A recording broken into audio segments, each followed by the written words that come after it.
pleasant good morning to each and every one of you. We just want to stand for the national anthem. Can we all please stand?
Thank you very much.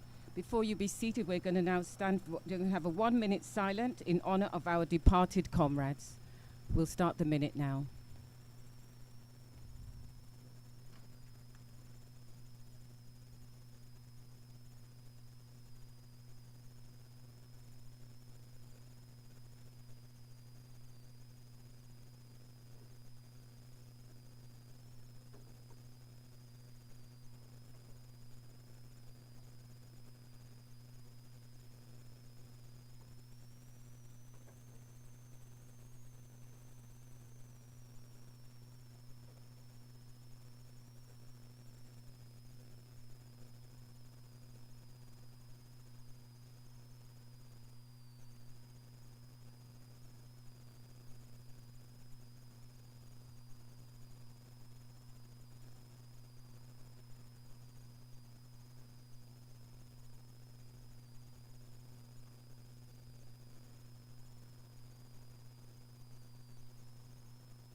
Thank you. If I could ask you to remain standing as we invite Pastor Desmond Herbert to open up us in prayer and to welcome God into our presence this morning. Pastor Desmond Herbert.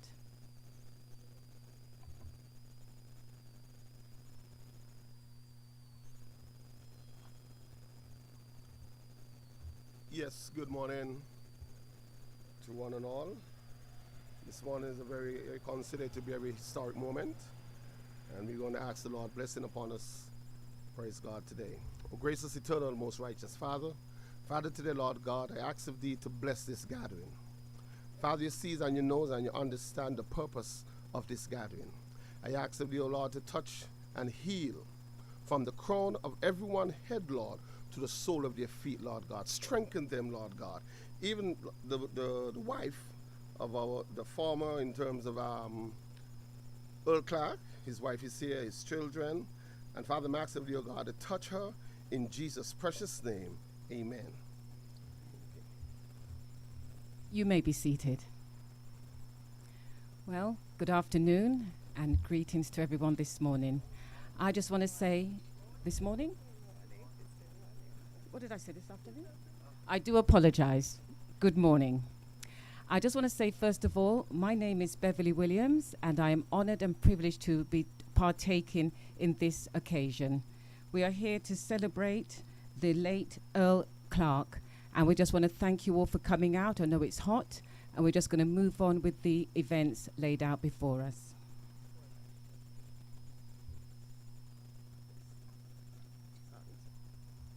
Good morning, everyone.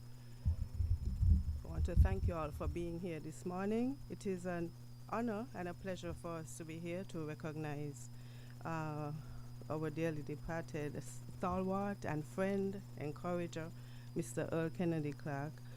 Before we proceed, though, we would like to acknowledge the presence of our Honorable Deputy Prime Minister, Dr. Geoffrey Hanley. I would like to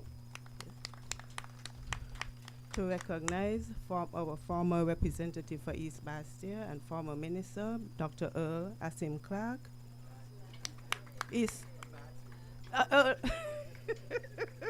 I'm sorry, Dr. Earl Asim Martin.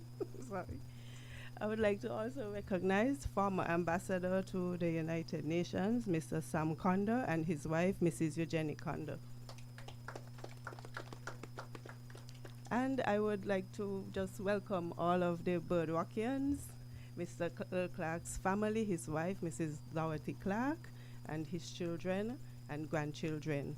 I would also like to recognize the children and grandchildren of our national hero, one of our national heroes, Mr. Caleb Azariah Southwell. Thank you for being here as well.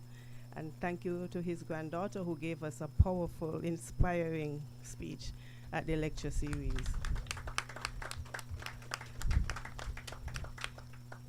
Okay, so I also want to, before we proceed, to thank the Honorable Geoffrey Hanley, who began this recognition and ceremony about 5 years ago to honor our, what should I say, unsung heroes, the persons who carried the movement, the labor movement, and the country forward and made their significant contributions. Without them, we would not have been here. And I just want to thank Dr. Hanley for that thoughtful and inspirational idea. And every year at this time, East Basseterre comes forward to recognize the persons from our end who made their contribution, and we greatly appreciate that. So next on the program is a rendition by Miss Zarina Roberts. It's a poem called What is a Hero? I'm sorry I didn't introduce myself, Dr. Sharon Archibald.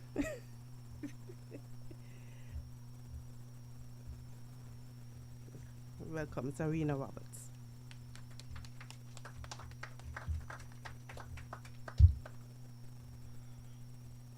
What is a Hero by Nathan Beard. What is a hero? A supernatural being fighting the odds and overcoming evil. Someone who would risk life and limb for someone they do not know. Someone tirelessly looking for a cure for a deadly disease. Or simply a person that will help someone in need. What is a hero to me? A person who would help out no matter the cost. Someone with open arms willing to comfort anyone in distress. Someone willing to work without recognition and compensation. Who can be a hero? A person born with extraordinary powers and a pure heart. Or you and me, helping the planet and other people in the small ways we can. What is a hero to you?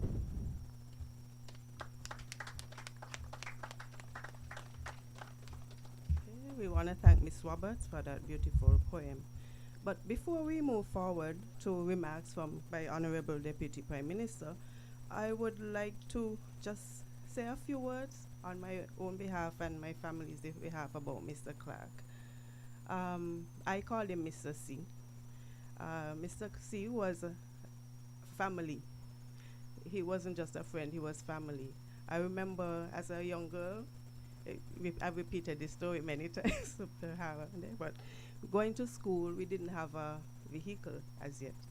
And even though their car was packed with Teju, Fidela, Tahara, Mr. C always stopped and found some space or made space somehow in that vehicle so that we could get to school on time. That was the kind of person he was, always giving, always encouraging, always had a strong words of wisdom, no matter what the situation was. Mr. C had many ministries, which I'm sure Honorable Deputy Prime Minister will speak about. One of the ministries that he had was, I call it the Ministry of Help. He was always helping. In the Ministry of Help, it's not an obligation or a duty. No one pays you for it. But Mr. C was always helping in one way or the other. And he was helpful to many persons, I'm sure. Not just in East Basseterre, but in the whole of St. Kitts. His other ministry was the ministry to the sick. We had migrated, and my mom had to come home for surgery, and that's when I learned about that ministry that he had. And we were at the hospital, never faced surgery before. Mommy was never sick before, and I accompanied her to the hospital. And lo and behold, every morning, Mr. Clark came in with a word of encouragement. Thank you. With a word of encouragement and inspiration. He took away our fears. Even on the day, he made it a point to come back on the day of the surgery. And he came in and he gave us assurance. He prayed with us and just assured us and made us comfortable that everything will turn out okay. Later on, I learned that that was something he did daily for years.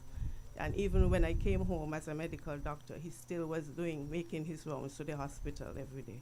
And like I said, that wasn't something he was paid for. It wasn't his obligation or his duty, but that was his ministry. He ministered to a lot of us. So thank it on a whole. We miss his voice on the radio every day. He deeply believed in the labor movement and the principles of the Labour Party, and he expressed those beliefs anytime he had the opportunity. I remember after he became an amputee, and that was very difficult, but Mr. Clark didn't let that keep him down. He was at every single function. He was everywhere, every day. He didn't sit down and mope. He didn't get depressed. He just kept moving and pushing forward and still helping others. He even went in the wheelchair to the hospital to continue his ministry to the sick. So very inspirational, always giving me books to read, you know. He will be deeply missed, and I'm very honored to be here to share in this event to honor him and his life and his contribution. So I will call on the Honorable Dr.Geoffrey Hanley now to give his remarks.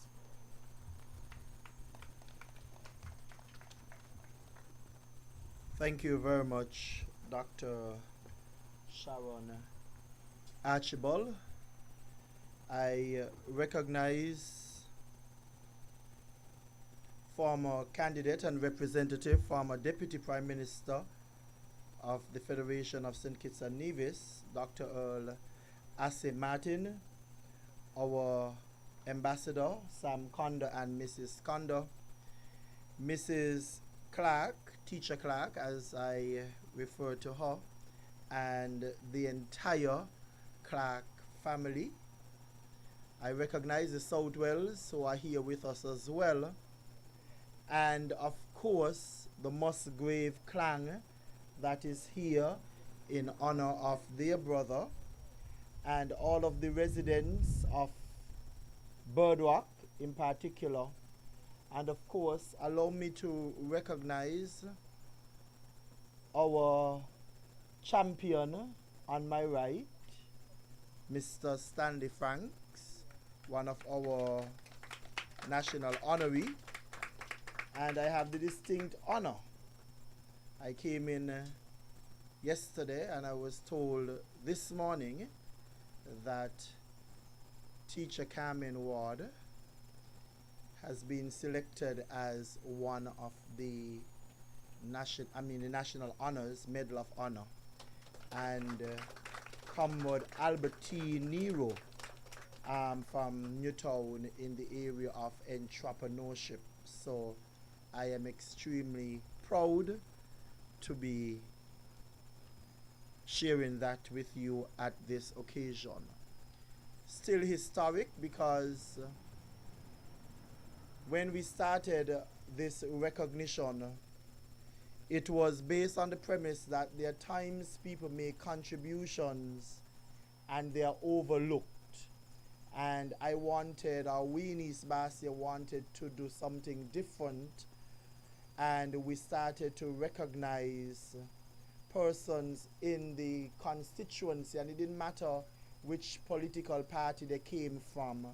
We ensured that whichever area they served in, and that was the category that we are recognizing, they would be recognized. And I want to thank the organizing committee, because traditionally we would have done the wreath laying at Comrade Sir Paul Southwell bust, but it's good when you give persons an opportunity and allow them to run and fly with it. When the chair, Shirley Adams, sent me the proposal of what she intended to do this year, you know, in terms of making it different and something that we are going to continue as we see the need for, is that she presented the proposal that she wanted us to recognize specifically Comrade Earl Clark for his contribution to the party, to the constituency, and to the community of East Basseterre. And when I thought it was just whether giving the wife or the family a plaque on the said day, she said to me, no, we want to erect something in his honor as one of our icons. And I am extremely happy that we are here today, and later we will witness that. So to Comrade Shirley and her team, I want to thank them. Now, much can be said about Comrade Earl Clark, which will take up the entire holiday, and we're not going to do that. But today I am honored as the parliamentary rep to be here at this historic site after today, and at this special National Heroes holiday celebration. Comrade Clark would have made his contributions to the Federation in all sorts of areas, but as P.S. Archibald highlighted, I will speak on his political and also his hospital ministry. Why those two? Because on a number of occasions we had several conversations, and those of you who know him well, he could be very controversial, and he's not going to back down, and he's going to say it regardless of. He shared with me the importance of staying connected to the people. And one way of doing that, he made sure, he said, Geoffrey, whenever somebody is sick, you make sure you go to the hospital. When they die, you make sure you go by their home and you attend the funeral. And by doing that, that is one way of you staying connected with the people. And those of you who know me, that is part of my life. I have been doing that long before my political career.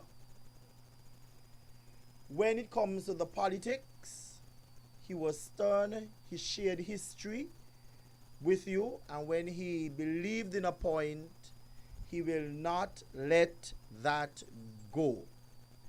And he was one who always encouraged you to feel proud of who you support and believe in what you must believe in. And of course, we would miss him coming in the meetings, sharing his ideas and making sure that the seniors are taken care of. That's another passion he had. And everything we did, he always made sure that the seniors were included. And this is something that you know as well. That's part of my passion, because I insisted that we have a ministry that's spelled out specifically, giving us the opportunity to cause our seniors to shine in the aging and disability ministry. Teacher Clark, I want to thank you for sharing Commodore Clark with all of us. I know Dr. Earl Assey Martin had just about all of him. I just got a little piece of him, which worked in my favor. Because in his lowest moments, he called a few of us to the hospital. At least he thought he was going, but we encouraged him to fight on. And he gave me specifically some instructions, and I believe that once I hold on to those instructions, and of course words of wisdom, I will continue to be very successful as the parliamentary rep for East Basseterre. I hold them dear to me, one being on the very last moment, stick with the people. Don't be afraid to go between them. And of course, he gave Derek Fifield some instructions to make sure that whenever he see me slipping, it is Comrade Derek Fifield's responsibility to make sure that he pulled me back up. We want to thank the family for sharing him with us, because there are times I know you were deprived of him, not because we wanted him away from you, but because of his determination in wanting to always make sure that he is present and things are done correctly. You were robbed of some of your family time. But it paid off in the end, and I really want to thank you guys and look forward to your continued support. And today, as we do this in memory of Comrade Earl Clark, it is something that we will be doing in other areas to recognize our icons and appreciate their contribution. So once again, thank you very much, and happy National Heroes Day. As part of our recognition, I am going to call on someone to present them, because sometimes we take things for granted, and going forward we are going to make sure that we do this as part of whatever we do in recognition. Each year we go after girls to enter the Miss Labour pageant. Sometimes it's a difficult task, because especially when we were in opposition, there was a fear of wanting to enter, because one don't know what happens when they finish with CXC, if they're going to get a job or if they're going to be victimized. And nonetheless, in the history of the pageant, which of course Mrs. Kondo spent many years developing and grooming,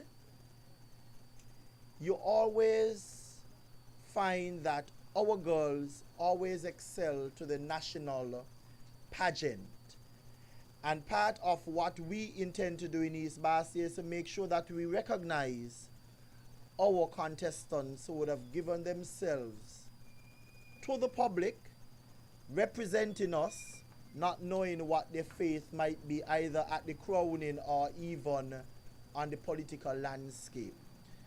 So to receive our the first award that we are going to present, East Basseterre Labour Branch Award presented to Zarina Roberts in recognition of your participation in the 2023 Miss Labour pageant presented on the 16th day of September. Better with Labour. I now invite Miss Roberts to receive her plaque as a means of our appreciation, and others will follow. and a future Miss St. Kitts, I should say. Congratulations. Thank you. We really appreciate it. Thank you. Here you go. Zarina. So once again, it was my pleasure being here to bring remarks. And of course, to the Southwells, we'll go later and lay the wreath. But to the featured speaker, I wasn't in St. Kitts, but I was logged on. Awesome, awesome, awesome presentation. And one of the areas I commend you for is that not too often you find our students being so brave in wanting to ask questions. And I think you have opened up a bottle, showing them that there are opportunities that they should take advantage of, not being afraid in audiences to ask their questions. And I really appreciate it. Thank you very much, and God's blessings.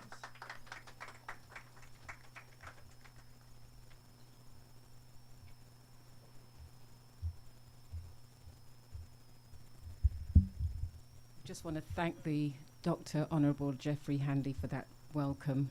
Thank you very much. Okay, as we move along, or before we move along, again, just like Honorable Deputy Prime Minister said, we want to thank the family for sharing Mr. Clark with us.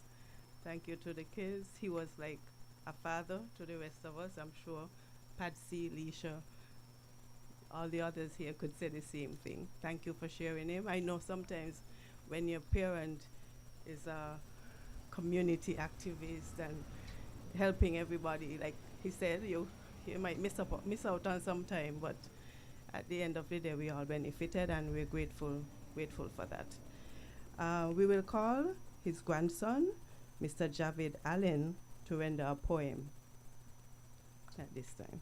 Mr. Allen.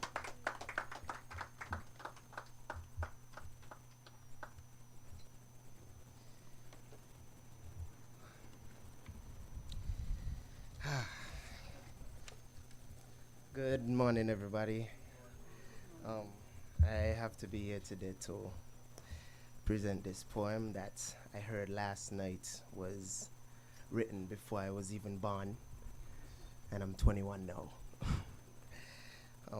The poem is entitled "Am I Really Free" by Earl Clark.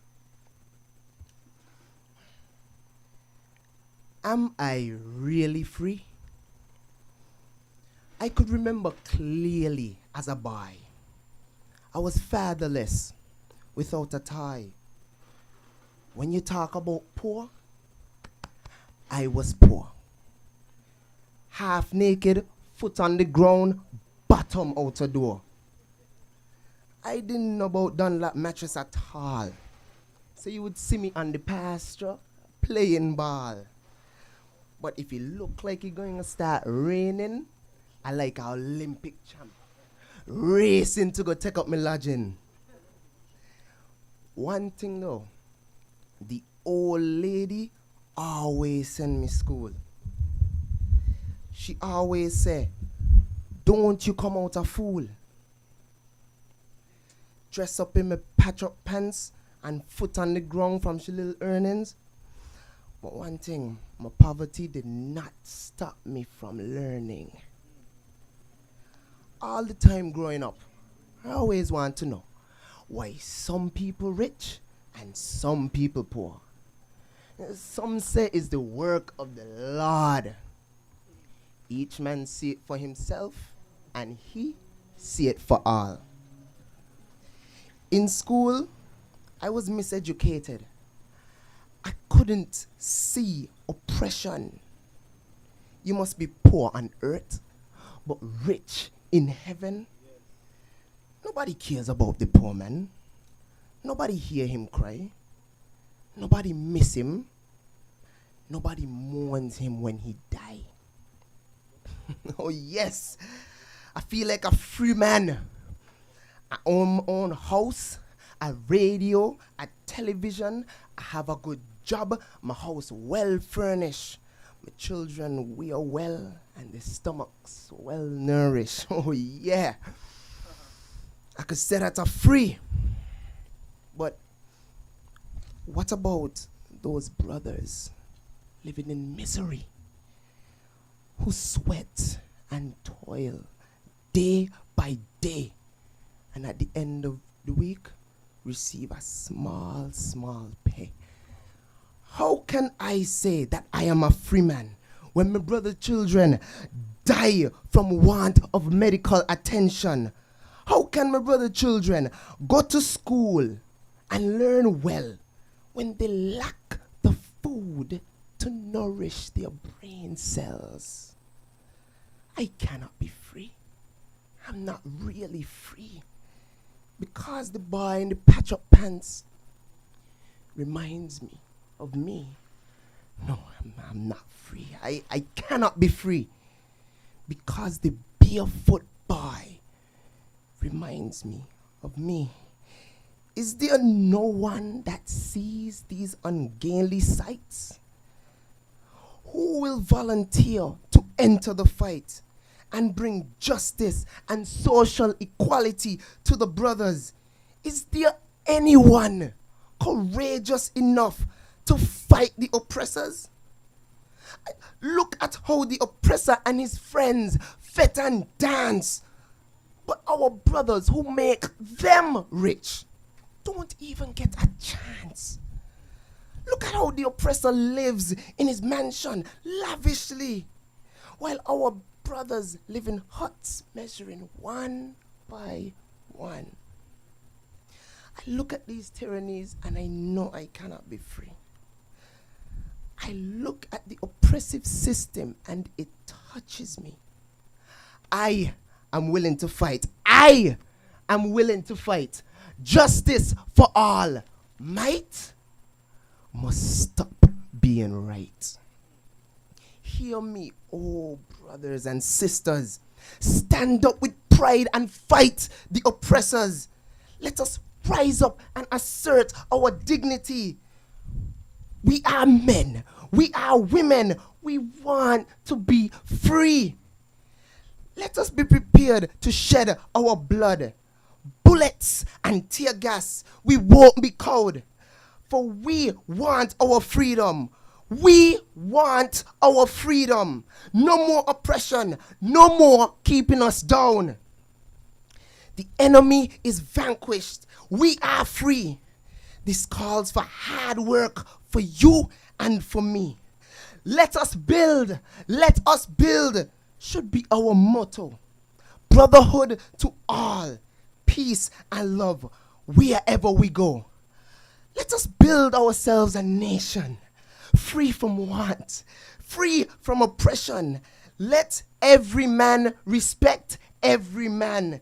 Let our fathers be fathers to their children. Let the brothers from 4th Street stop liming. Let them go to a night school and acquire a skill. Because for us to build a new nation, we must have trained and highly skilled technicians. The battle is no means over, for we cannot sleep or slumber. Lest we sleep, the enemy creeps in and re-establishes his oppressive regime. I cannot be free. I'm not really free, for the poor boy in his patch-up pants reminds me of me. No, I am not free. I cannot be free, for the barefoot boy reminds me of me. Thank you.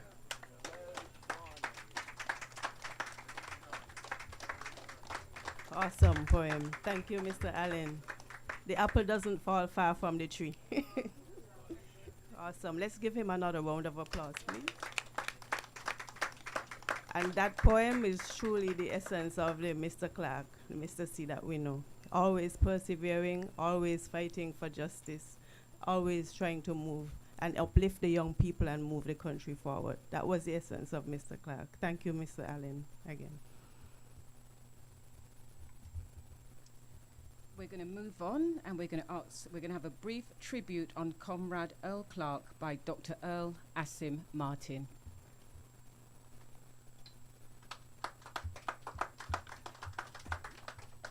And as Dr. Martin comes, we would like to recognize the presence of our Cabinet Secretary, Dr. Marcus Natter.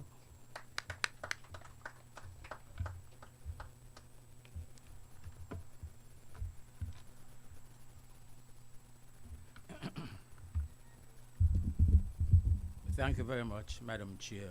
Ladies, I want first of all to recognize the presence of the Honorable Dr.Geoffrey Hanley, Deputy Prime Minister, Parliamentary Representative of the area. I also want to recognize our Cabinet Secretary, Mr. Marcus Natter. Also would wish to recognize the presence of His Excellency Sam Condor and Mrs. Condor.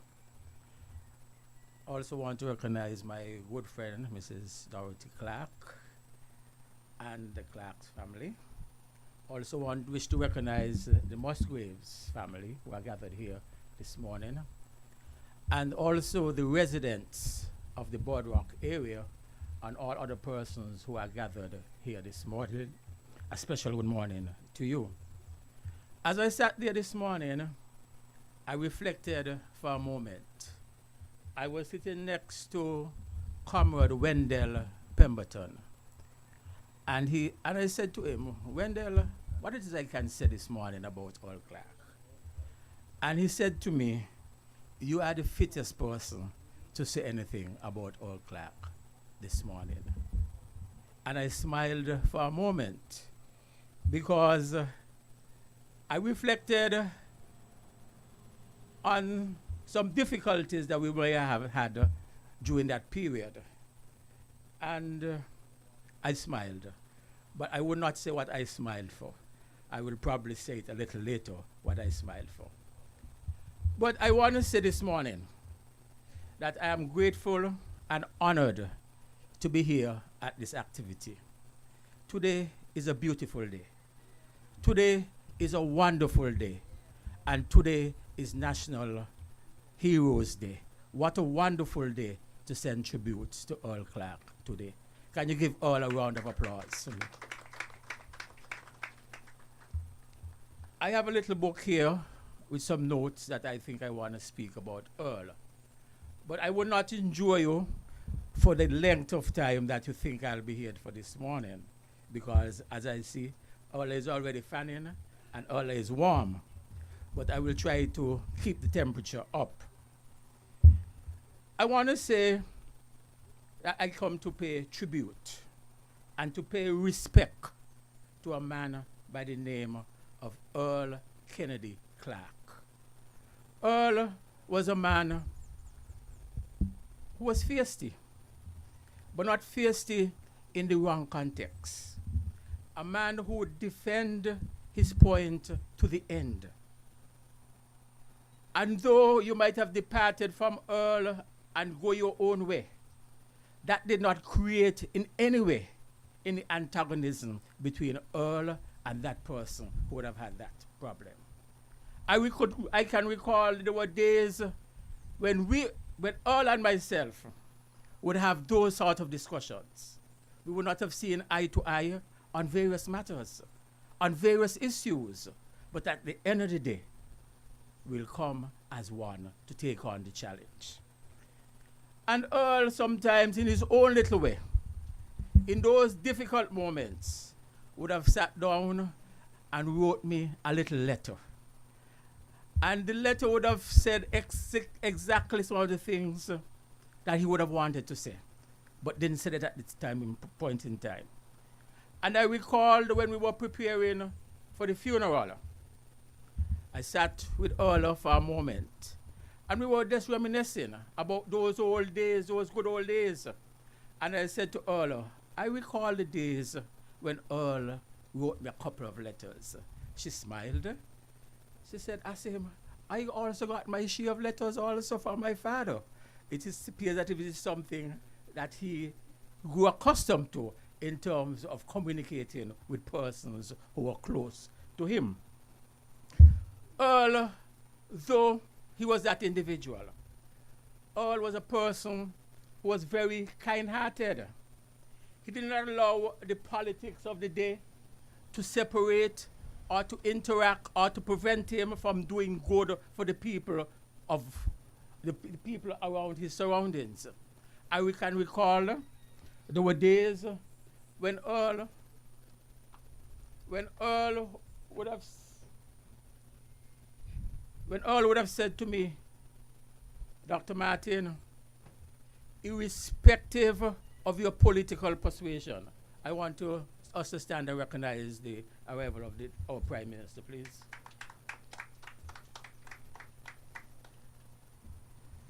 Honorable Prime Minister, with your permission, may I continue, sir? And Earl would say to you, irrespective of your political position, of where you're at, or what you are doing, and who you are supporting, once there are persons out there who are in need and in genuine need, you must reach out and help that individual. Earl would have been fiercely on the radio, defending the cause of the St. Kitts-Nevis Labour Party, defending his own cause. But at the end of the day, he was willing to reach out with a hand to assist, irrespective of which political party that he was supporting. And that was the character of the individual.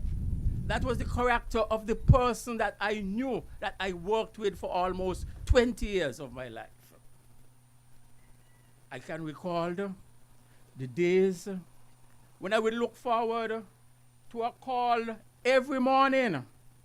Every single morning I would look forward to a call because it was Dr. Clark who was calling me.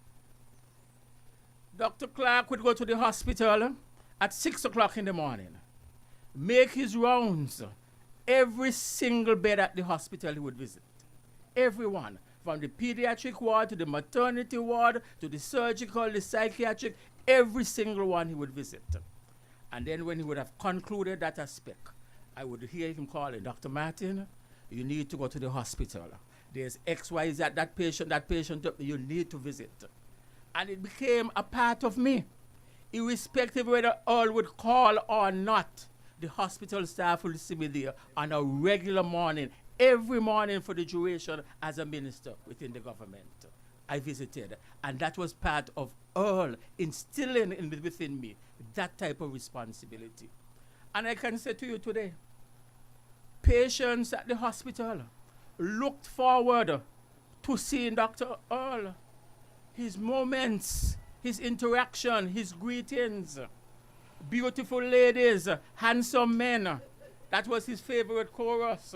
Meeting you at the ward, greeting you wherever he would see you. And that was Earl.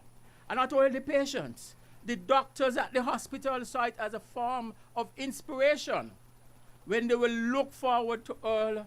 And Earl was basically known at the hospital. Known at the hospital, every morning everyone looked at him. And that is one of Earl's ministry as a medical doctor in his own right. He could have told you what bush to drink sometimes, what tea to drink, what you must take, and he will even mix it for you and bring it for you sometimes. Some of us here can attest to that. He will prepare his own thing and say, you need to drink this is good for you. And that was Earl within his own right in saying what he wanted to say. Earl was also a political activist, but a political activist in the right sense. There were times when we were at the lowest ebb in our political party, our lowest part in our political party, and one of the voices you would have heard every single day on the radio would have been Earl Clark, calling in to defend the St. Kitts-Nevis Labour Party, calling to defend for the Labour Party for the good that we can do. That was Earl every single morning. And even in his last moments, in his last days, the Clark's family can attest to that. There were times they were saying, Earl, well, stay a little while, you don't have to call in today. Earl, she's smiling. You don't have to call in today, but Earl thought that was his responsibility to call into the radio station and said and to defend the cause of the St. Kitts-Nevis Labour Party. even when he was at his last days. And I can recall also when he got his amputated. Earl wanted to be with us every day, still campaigning. Every single day, Earl wanted to be with us. And I had to work out a strategy how to prevent Earl from coming on this campaign. I had to work out a strategy because Cheryl was responsible for picking up Earl and bringing Earl down to. We used to set out our plan where exactly we were going to campaign. And that was Cheryl's responsibility to drive down here and pick up Earl.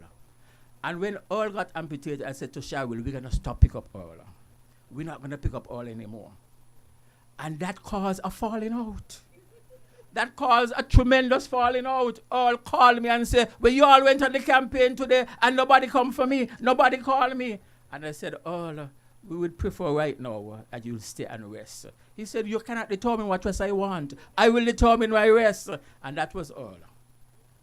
That was Earl. Nothing. Even the word I know of patients who would have been amputated and they will just stay home. Earl didn't want to do that. You would have seen Earl in his wheelchair, standing or sitting outside of the Pelican Mall, waiting for somebody to take him to Boardwalk, to take him up. And that was Earl. Earl was committed to what he wanted, committed to the organization, committed to the St. Kitts-Nevis Labour Party, and committed to his family. We also look forward to Earl weekly articles, his weekly articles. And they were long, but we read them because they were quite exciting. And they were quite historical because the young man who recited that poem just a while ago, you could have gone to Earl articles and you would have seen some of those same things that Earl would have spoken, would have said. It was a reflection. Earl was a historian. We could have called Earl to find out exactly anything that would have happened years gone, and even things in his present moment. Earl was a historian of his own. But I can recall there were days when Earl articles were quite long. And I, as the Minister of Health, sitting on the opposite side of Massey's house, and Dawood Byron, the editor, would call me and he would say, Dr. Martin, I just get something from Earl here, you know. But I don't know if I could put it in this thing. This thing will cause me to get a lawyer, so I can't put it in this thing. So he'll call me and we'll go out and we will chop out this and chop out that. When the article come out next day, the Saturday, Earl will say, he'll call Dawood, he say, Dawood, who gave you permission to take out this thing out my article? Who gave you that? And we will just say, well, Earl, we couldn't just put it in. But that was Earl. Earl was feisty. But once you explain to him the reasons why you were doing certain things, the reason why certain things had to be done, he was quite understanding, a quite understanding person. Earl was also involved in the church, the Hope Chapel. As a matter of fact, Earl is who caused me to be a member of the Hope Chapel Church. Because Earl said to me, you have to go to church. So I started to go to church on a regular basis. Every Sunday I started to go to church. I had to be up 7 o'clock in the morning, 6:30, irrespective of what happened this Saturday night. I had to be there. Because Earl was actively involved in his church, the Hope Chapel Church in George Street, Miss Clark. Every Sunday he will be there. He'll be involved in the choir. He'll be involved also in the Christmas distribution of hampers to the sick and to the shut-in. He was the one who organized it. And even when he was amputated, he wanted to be there. He will call Mr. Williams at Island Orchard to come and pick him up. Seymour to come and pick him up and take him around because Earl wanted to be with it. Earl felt he had an obligation, a contribution to make, irrespective of his own condition. And the elders look forward to him. Look forward. Because in our own campaign in East Basseterre, he was responsible for looking at the elders. He had his own list. This is the persons you must visit. This is the persons who must get this. This is the persons who must get that. Because Earl had a very close relationship with the elders in East Basseterre. And I want to say that Earl, this this activity this morning is just a small example and a small contribution towards what Earl would have contributed to all of us in the St. Kitts-Nevis Labour Party. And not only the party, but as residents right here in Boardwalk. You would have heard Dr. Archibald mention his own outreach. He's reaching out. And not only dropping, but even Earl is driving on the road and he doesn't know you, he'll stop and say, where you going? You want to ride? That was Earl. So what Dr. Clark is a reflection, a true reflection of the individual that Earl was. And I can go on and on. But I will stop here for the moment because I'm sure I will get another opportunity at some other point to speak about Earl. But I want to end by thanking his immediate family, Mrs. Clark family, the Musgrave family, and the residents of Boardwalk for allowing Earl to serve in all those capacities that he would have served. When the history books are written, I am sure that Earl Kennedy Clark will be amongst the history of St. Kitts and Nevis. Thank you very much.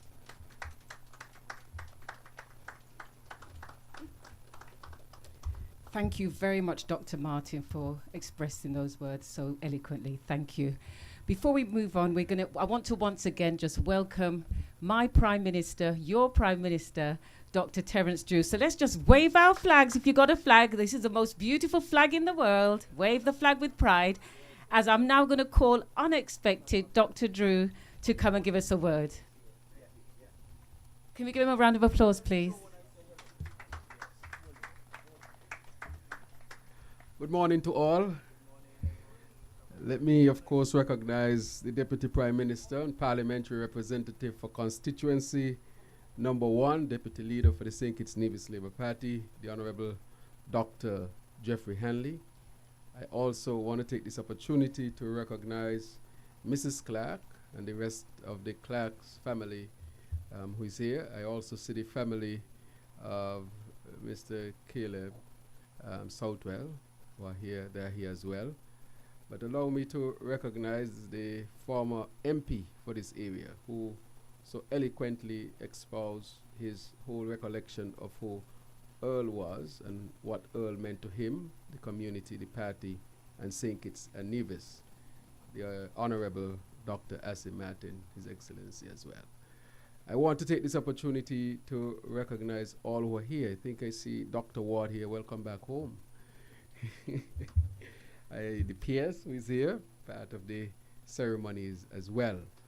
But to further recognize all of our people here, I think I see the Honorable Sam Conda and his wife who are here as well. I see the extended family of Earl who are here. And I just want to recognize all the members and constituents of East Basseterre who are present this morning. It was not the intention that I would speak today, but I wanted to be present when this was unveiled for Earl. As I said before, I've known Earl for a very, very long time. I first got to know him through football when he used to come and referee the games. It was a love-hate relationship. The love was we wanted Earl to referee all the games. But the hate was when he was so strict on the field. But when there's a big game and Earl is not there, everybody got disappointed because you were not sure if you would get good quality refereeing on that particular day. And so Earl contributed not just to East Basseterre and the constituency, and I'm sure others would have mentioned that, but Earl contributed to sports and he contributed to nation building. And I think that was his magic. Even though he was aligned with the St. Kitts-Nevis Labour Party, Earl could have reached across and touched anybody in any sphere, because that is the type of person that he was, and he was very genuine, and therefore he was irresistible in that sense. But I remember Earl, of course, I've said before, in sports, but most importantly when I was a doctor at JNF, Earl used to come to the hospital almost every morning. It was as if, as Dr. Martin would have said, Earl was a doctor in his own right. Earl had his schedule, and Earl used to do his rounds. Earl's rounds were very critical and important. He was the one, and we considered to be the voice that would give people hope, uplift them. He would pray with them. He will give them that spiritual encouragement, something that I think the medical profession does not give all the time. So Earl's presence was a welcoming presence all the time. And as I look here, I can see that there's something to be unveiled for him. It is fitting that this is done. And I want to congratulate the Deputy Prime Minister and the persons and the people of this area, irrespective of their political persuasion, because Earl has contributed significantly. And on today, Heroes Day, as we recognize the 5 recognized heroes or designated heroes, I think I also mentioned that they are unsung heroes and people who are heroes in their own right on a daily basis. Earl fulfilled that. And to have this for him is really an extreme pleasure for me to be here to witness this. Because this says to St. Kitts-Nevis that you don't even have to be a politician. You don't have to be rich in terms of material things. But if you have a heart for the people and you work on behalf of the people, this says to us that you will be remembered by your people. So as much issues as people have with people, I've found that most people are reasonable. And today I think the community recognizes that irrespective of all the differences, if it's one thing we can agree on today, that Earl deserves this type of recognition. And so I want to, of course, and so I want to thank all of you for giving me the opportunity to say a few words, and I look forward to the unveiling. Long live the spirit of Earl Clark. Thank you very much.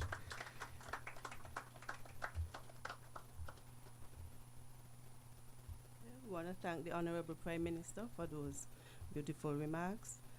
And, according to Zarina Roberts, what is a hero? And Mr. C was our hero. I would now turn over for the unveiling of the monument in honor of Comrade Earl Clark.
Forward to you as we unveil full Dr. Clark.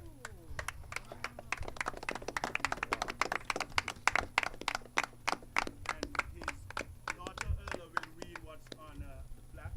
Read glasses. Red. The red one. No, the other one.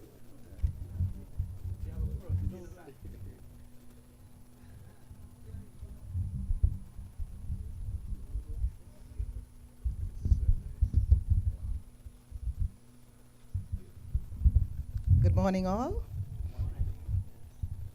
The plaque reads, Kennedy Earl Clark, born 26th November 1936, died 25th May 2023. Kennedy Earl Clark walked with kings, but never lost the common touch. A proud Newtown man and a true patriot, Earl Clark was a man of many talents. As their fitness instructor, Earl Clark helped lead the St. Kitts netball team to victory in the Caribbean in 1973 and again in 1978. A champion of the poor and the underprivileged, and a most feared truant officer, Mr. Clark believed that education was the way out of the slums. His professional career officially involved policing and taxi driving, but his love of history and willingness to impart knowledge to everyone who asked was one of his most memorable traits. Even when he became differently abled, having lost a leg to diabetes, Mr. Clark continued his daily visits to the JNF hospital to bring cheer to every single patient on the wards and to encourage them to fight one more round. He fought to the end, to the very end. Earl Clark was a passionate supporter of the St. Kitts-Nevis Labour Party and active member of the East Basseterre branch, a campaign manager, political advisor, activist, advocate, and friend to all. Thank you.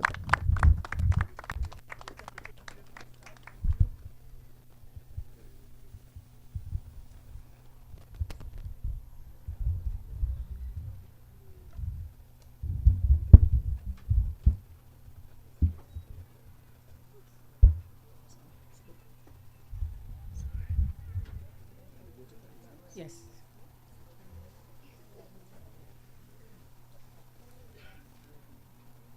Thank you all very much. I'm sure you want to join with me and just say what a wonderful, wonderful morning we've all had, and what a privilege and honor it is to be here this morning.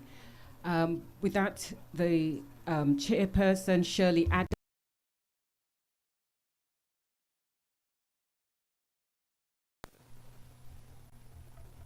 You can still wave your flags.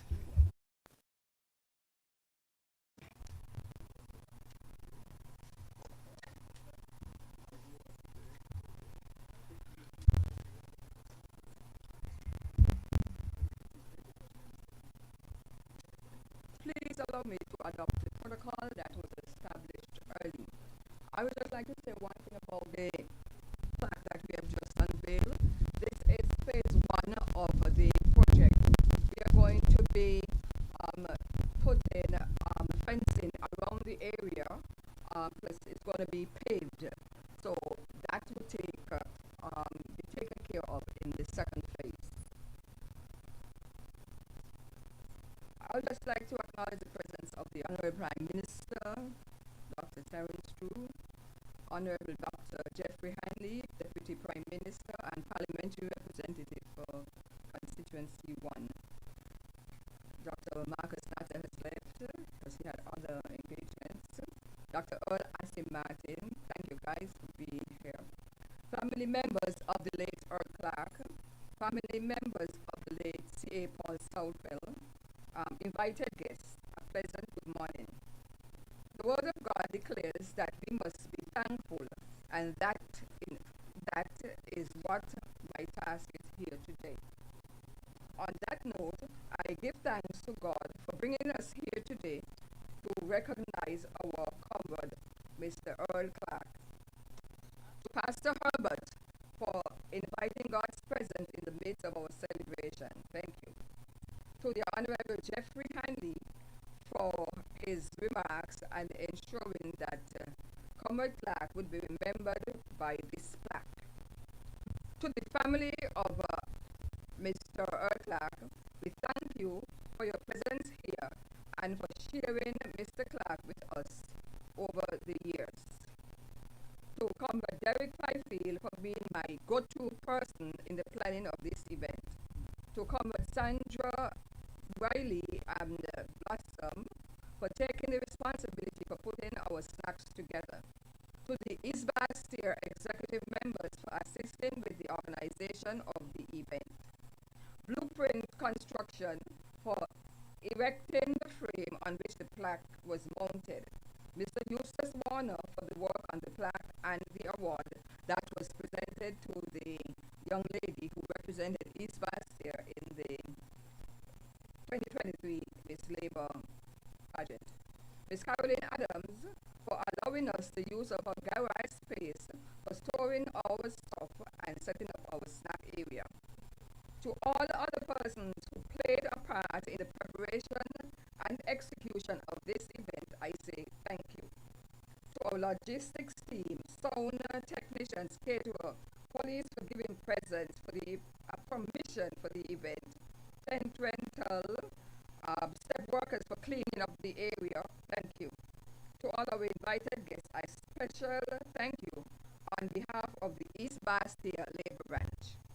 I hope I have covered all, but if I have inadvertently missed anyone, thank you.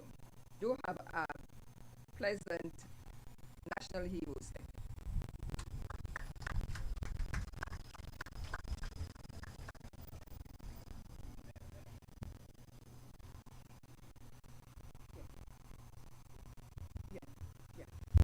One last thing.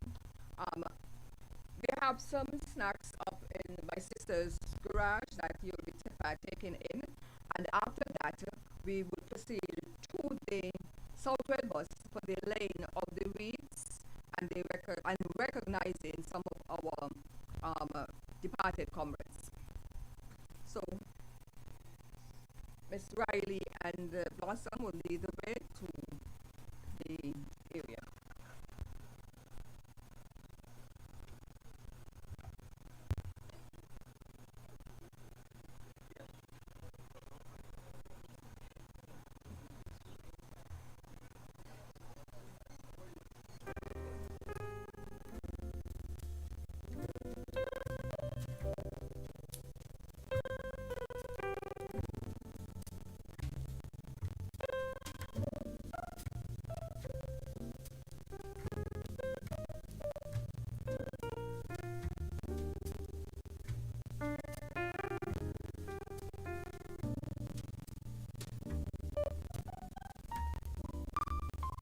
Hello. I just like persons who would like to take photos with the plaque, the family, and other persons. We invite you to view the plaque and have a photo opportunity.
Two, 1, 2.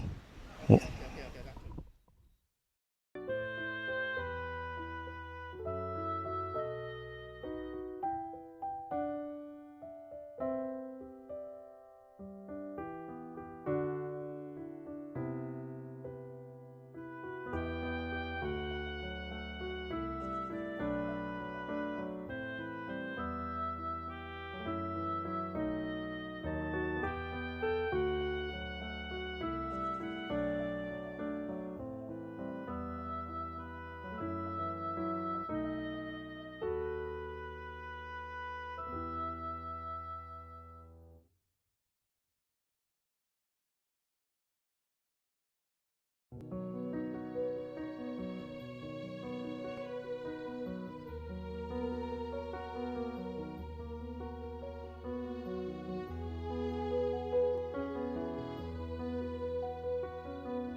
Good afternoon, comrades, fellow citizens of St. Kitts-Nevis. We are gathered here at the bust for one of our fallen comrades and a national hero, Sir Caleb Azariah Paul Southwell. Now, this we have done over the past years as the constituency, East Basseterre, to recognize the hard work of Mr. Southwell, and as well that him being one of our former representative and parliamentary representative, Deputy Premier of St. Kitts-Nevis. The significance of this is to remember him, not only for being just a minister of government, but also for what he would have done and what his name is significant to in this particular area called the Paul Southwell Industrial Site. As I took time out to read some information, he was the one who pioneered this particular area as well as the Frigate Bay area. And so we are here on this day to lay a wreath on his regard, and in respect of him, as well as all the other fallen comrades of East Basseterre over the past 2 years. Last year we were not able to have one. I think it's because it was the weather. And so we would join in and remember those that passed in the year before as well as this year. I will take a moment at this time to remember those fallen stalwarts, and then we will have the wreath laying process. We want to remember where we just came from: Earl Clark, Mr. Quasley, also known as Tall Boy, Ruby Thomas, our centurion. She made 102 just a couple of days before she passed. That should have been 103 next month. Should have been 103 next month. Okay, the 20th of October. So there you have it. Miss Agnes Martin, one of our preschool teachers. Mrs. Eileen Knight, Gina Herbert Williams, Anthony Johnson, Mrs. Gloria Roberts, Keon Fifield, Joanne Fifield. And may I apologize if I would have missed anyone. We all remember you, and we would have a wreath laid on your behalf. So we invite the Southwells to lay that first wreath. Not sure who from the family will do so, but one of them would do the laying of the wreath on Honorable Southwell's behalf.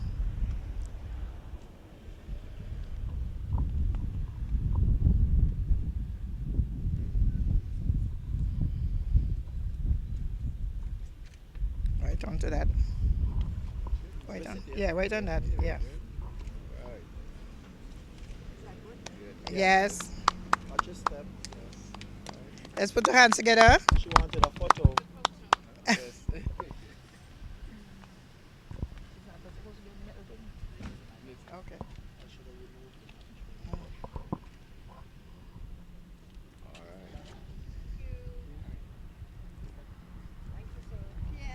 Good morning. Well, afternoon now. Then we are going to invite our Deputy Prime Minister and the Minister responsible for East Basseterre to lay on behalf of our fallen comrades.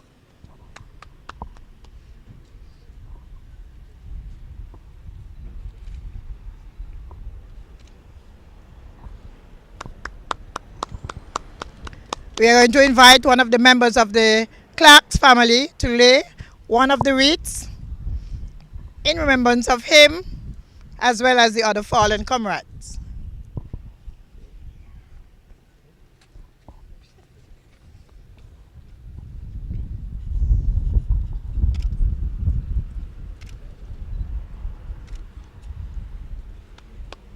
Thank you. And the last but not least, we are going to invite our dear Honorable Prime Minister to lay a wreath on behalf of all.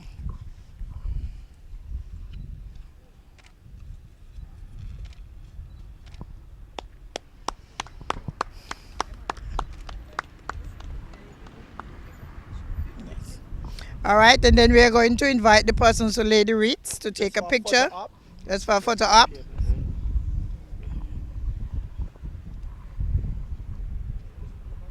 Now it's no significance that I am wearing black.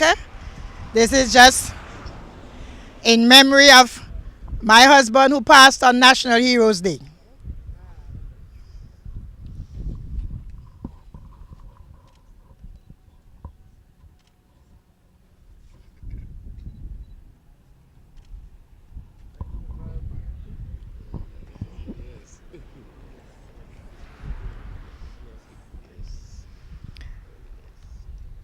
Now, even though the ceremony may look simple, it is profound and has great significance. And we want to thank all who gathered to be a part of this and witness this wreath laying ceremony, which we will always do on this particular day to remember our fallen comrades. Thank you very much. Continue to have a wonderful day. Now, 4 o'clock, we will be at St. Paul's, where we will meet our greatest national hero, the Honorable, the Right Honorable, the Right Honorable Sir Llewellyn Bradshaw. So we will be down there to see him. Well, not see him, but to be a part of him. If we see, what will we do?